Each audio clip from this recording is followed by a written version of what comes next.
My name is Shodi Farhad, and today we're going to be comparing monolithic, microservices, and serverless architecture. Let's begin by defining these. What is monolithic architecture? Monolithic architecture means that all components of an application are tightly integrated into a single code base and developed and deployed as a single unit. The key word here is mono, which means one. So you can think of this as turning your project into one big unit and working on that.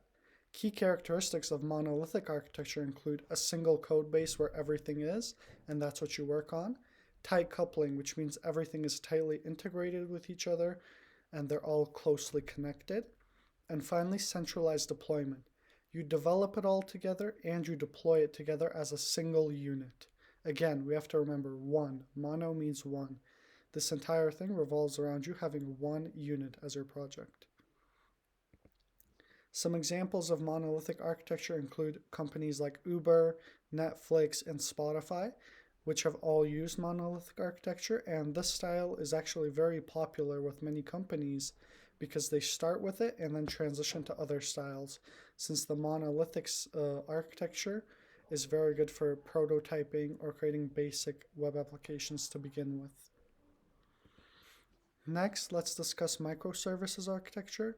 So this is when your application is built as a collection of services, and these services are all independently deployed and loosely integrated. Basically, microservices architecture includes you breaking down your project into separate services, which then certain teams or people can work on independently of the other services. So a key characteristics of this is decomposition. Like I just said, you have to break your application down into smaller parts. Independence, each service that you have for your application is developed and deployed on its own without affecting the others. And finally, loose coupling, nothing is closely integrated. So that means you can make changes in one service without worrying how it affects the rest of your app. And the best way to remember microservices architecture is services plural, as in many parts. This is breaking your one big application into many parts and developing it that way. Let's look at some examples. Examples, we have companies like Amazon, eBay, and SoundCloud. They all use microservices architecture. Our final style is serverless, and this includes having a cloud provider manage the infrastructure needed to run your code, so you as the developer can focus entirely on writing and deploying your functions and your services. Basically, you're handing off some of the work to a third party so that you can focus entirely on writing and deploying functions and services. Some key characteristics of this style include: one, it's event-driven, so all the functions execute in response to events. Second, as the name suggests, there's no server management. That's done by the cloud provider, so you don't have to worry about it. And third, it's pay-per-use. So serverless platforms only charge users based on the number of executions. This makes it very resource friendly, and that's something we'll discuss later on in the presentation as well. Examples of serverless architecture include CodePen, Amazon Web Services, Lambda, and Figma. They've all been known to implement this style of architecture. Now let's analyze their performance now that we know what they are and try and compare them. First off, we're going to start with their response times, which I've ranked from best to worst. The worst one, let's start there, is monolithic architecture. Monolithic architecture, because all of your code has to go through a single application, that makes it easily the slowest of the three architecture styles. After that, in second place, we have serverless architecture, which is faster than monolithic, and because it requires no server management, it makes it more efficient. But this style isn't created as a bulk unit, which also helps it to move faster than monolithic. Then in first place, we have microservices, which is the fastest of the three, but you can sometimes switch microservices and serverless architecture. You can switch their places because microservice response times depends on the number of services provided. So if you have more, it might result in lower latency and slower response times. But on average, microservices typically work the fastest, just because each service works separately and independently. You don't have to run it through your entire code each time, and that makes it faster. Next, scalability. Microservices, again, gets first place. It's the most scalable of the three, and that's because it can be scaled both horizontally and vertically, so it's the most flexible. Each microservice that you develop can be changed and it can be scaled without impacting other parts of the system. After that, we have a serverless architecture, which offers automatic scaling. So that's what makes it better than monolithic. And the scaling is all handled by the cloud provider that you're using. And it's highly scalable, but it does also have some limitations when it comes to execution and memory. That's why it's second place and not first.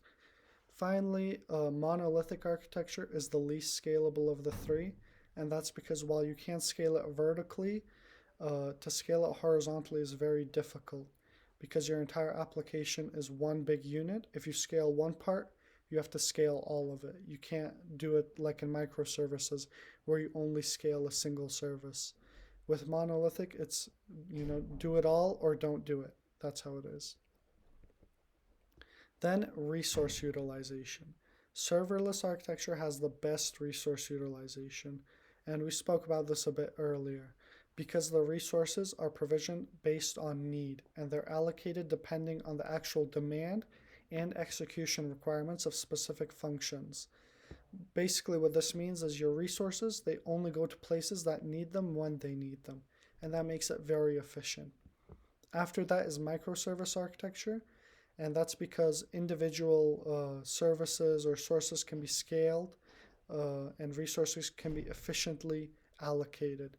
So again, you can choose where to put them where they're needed, but there is also communication overhead between services, and you can have imbalanced workloads which can harm its resource utilization. That's why it comes second to serverless architecture.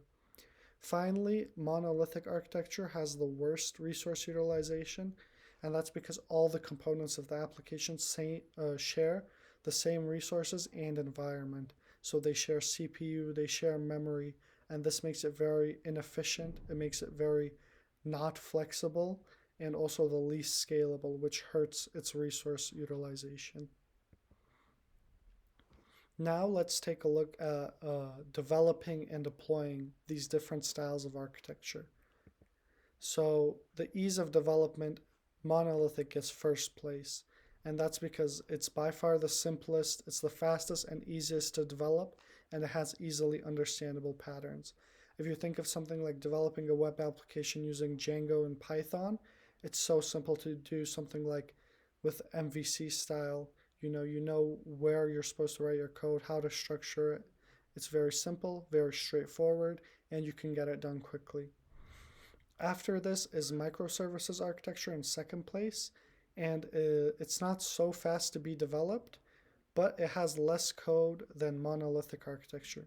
But because it has less code, that also makes it more complex. And additionally, you have more things to develop. Each individual service has to be developed on its own, which, while it does give it more flexibility, it also makes it more complex because you have to make sure they all end up working together well. Finally, in last place, we have serverless architecture, and this has the least code on average of the three, just because you're giving a large part of it to your cloud provider to handle. However, again, it has greater complexity, and it's the most complex of the three. Additionally, debugging, testing is very difficult, sometimes depending on what cloud provider you're using. So when it comes to developing serverless architecture, while you can focus on just creating your functions and services, it is more complicated than the other two. And then as for their deployment, in this case, serverless architecture is the easiest to deploy because you can deploy individual functions and services without needing to worry about the infrastructure. That's handled by the cloud provider. So that's just something that doesn't have to be on your mind. And the cloud providers handle scaling, monitoring, maintenance, so it very much simplifies the process of deployment for you. And in second place comes monolithic architecture. So the entire application and its packages is deployed as a single unit, which makes it a very simple process. But the reason it comes second is because for bigger applications, this can become more complex and time consuming. Monolithic really works best when you have simpler applications. And in last place, we have microservices architecture. The reason it's in last place is because each service has to be deployed and managed independently on its own. And because of this, deploying your microservices means deploying, packaging, and managing multiple services and functions. So your work is just multiplied several times over, and there's a lot more to do. Additionally, we have taken some operational considerations for these styles, so let's look at those. When it comes to monolithic architecture for monitoring, when we're monitoring an application with this style, it requires tracking the overall system performance, its resource usage, and application health. Some tools can help with this, like Datadog, Prometheus, or New Relic. They can be used to keep track of CPU and memory usage, as well as database performance and response times. As for logging in this style, centralized logging mechanisms are needed in order to accumulate logs from various parts of the application. And there are tools for this as well, like ELK Stack or Splunk, which you can use for it. As for fault tolerance, in this style, fault tolerance involves redundancy. So for example, you have to have multiple servers and you have to implement retry mechanisms in handling errors centrally, because if one part of your application falls, all of it falls. It works as one big unit, as we keep saying and repeating. Finally, updating and maintenance. If you're going to update or have some maintenance on an application built with monolithic architecture, you need downtime or some maintenance period, because you have to take down your entire app to make some change within it. It doesn't matter how small, the entire app has to come down. Next, microservices architecture. So as for the monitoring of this style, unlike monolithic architecture, monitoring here means that you track the performance of individual services as well as their interactions. So you don't look at the application as a whole like we do with monolithic, but instead you look at each service you provide and also how they work together. Some tools to help with this include like Jaeger or Zipkin, which can help trace your requests as they move through the different services. We also have logging. So each microservice generates its own log, and you can accumulate these in a centralized logging solution. You can use tools like ELK Stack to analyze and collect them. So that's helpful. As for fault tolerance, the benefit of microservices is that it promotes fault isolation. So failures can be contained to their respective service, so the rest of the application is unaffected. If one service goes down, your entire application doesn't go down. The rest of it can keep running without that service. And that's the same when updating and maintaining a microservices architecture. You can update or perform maintenance on a single service without having to take down your entire application. So that's very helpful, and it makes updates and maintenance much more manageable because you can do it independently, but it's still important to manage your dependencies between services and ensure that all of it works together. Finally, serverless architecture, monitoring. The benefit of serverless architecture is that they have built-in monitoring service. So cloud providers like Amazon Web Services, Google Cloud, or Azure, they provide their own services for handling monitoring for you. So that makes it much easier. Additionally, logging, they also provide their own services, and logs are generated automatically by whatever cloud provider you're using. As for fault tolerance, here it's kind of a double-edged sword, because while the fault tolerance is handled by your cloud provider, they can also sometimes take long to get back to you or to respond to you about a certain issue you're having. But aside from that, serverless architecture is similar to microservices because it has like built-in fault tolerance, and its functions are executed separately. So if one part goes down, the rest of your application can keep running. The only issue is, like I said, sometimes your cloud provider, while they automatically handle it, they might not respond to you, or that you might have issues connecting with them. Updating and maintaining serverless architecture.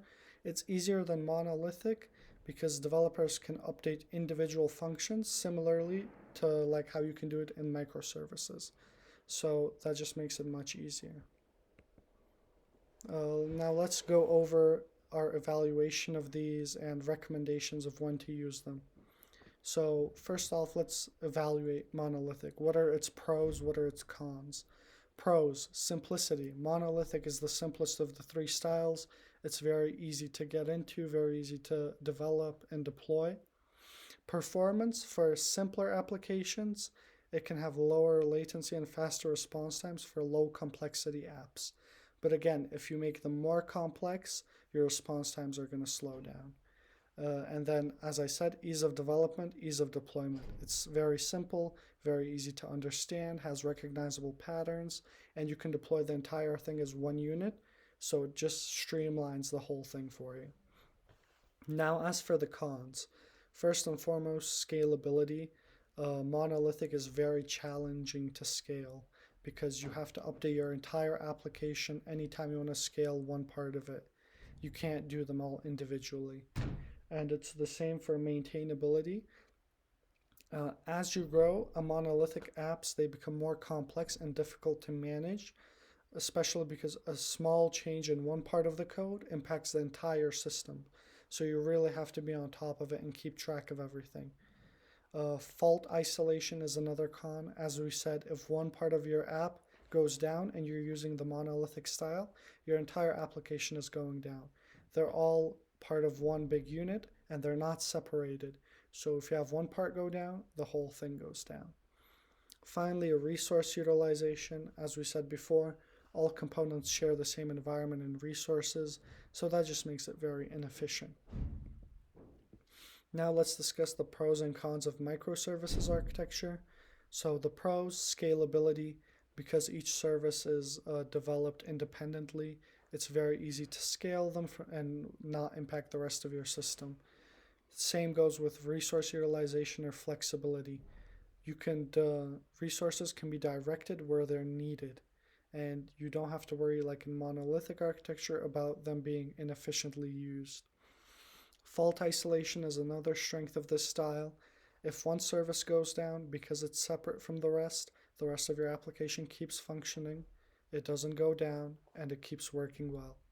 And finally, flexibility.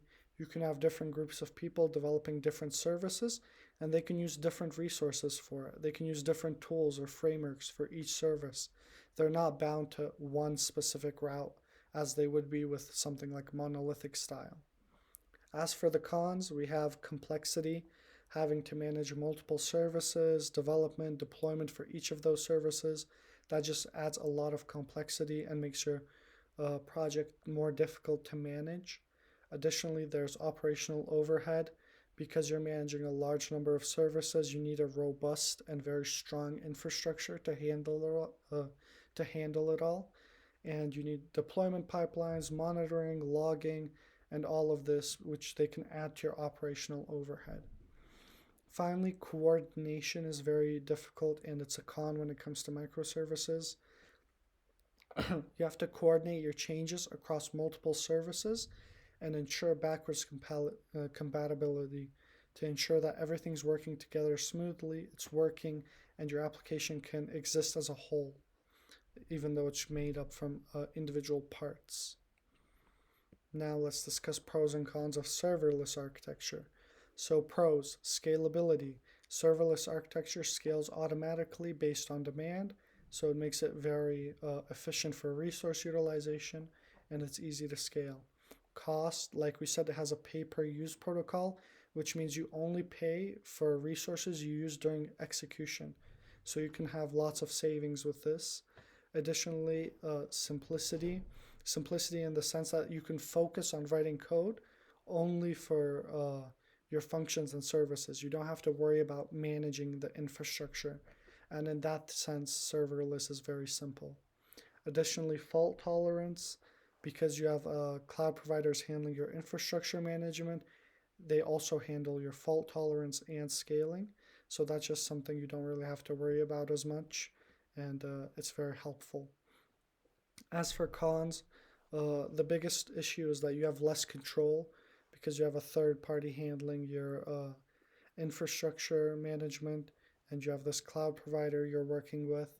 That means you're not as in control of your application as you would be if you decide to use a different style. Additionally, vendor lock-in. If you pick a provider, each provider has its own unique features. So if at some point you decide to change, that would be very difficult because each provider has their own features and they don't really work well together or translate well. And finally, debugging and testing. It's hard to replicate the production environment and run successful tests when it comes to serverless architecture. So when should you use each of this? Monolithic architecture is best suited for small to medium sized projects, and it's perfect for projects where development time, expertise, and budgets are low. Especially good when application has low complexity and there's not a lot of need for flexibility or scalability. And as I said at the very beginning of the presentation, this style is popular when it comes to prototyping. Microservices architecture is best suited for large complex projects. And for this type of project, you really want to have multiple teams, multiple tech stacks, evolving requirements, and you want it for projects where scalability is essential. Additionally, it's helpful when continuous development and deployment is needed, but you also need a team with high expertise if you want to consider using microservices architecture. Finally, serverless architecture. This style is best suited for event-driven and unpredictable workloads because, as we said earlier, it only uses resources based on demand, so it's very helpful there and can lead to lots of savings. And this type of application can benefit from serverless architecture because it scales automatically based on demand. Team expertise should be high if you're considering using serverless style, and additionally, it's very good for stateless applications or functions that can be executed without relying on shared or persistent connections. Thank you for listening, guys. I hope this was helpful to you all, and goodbye.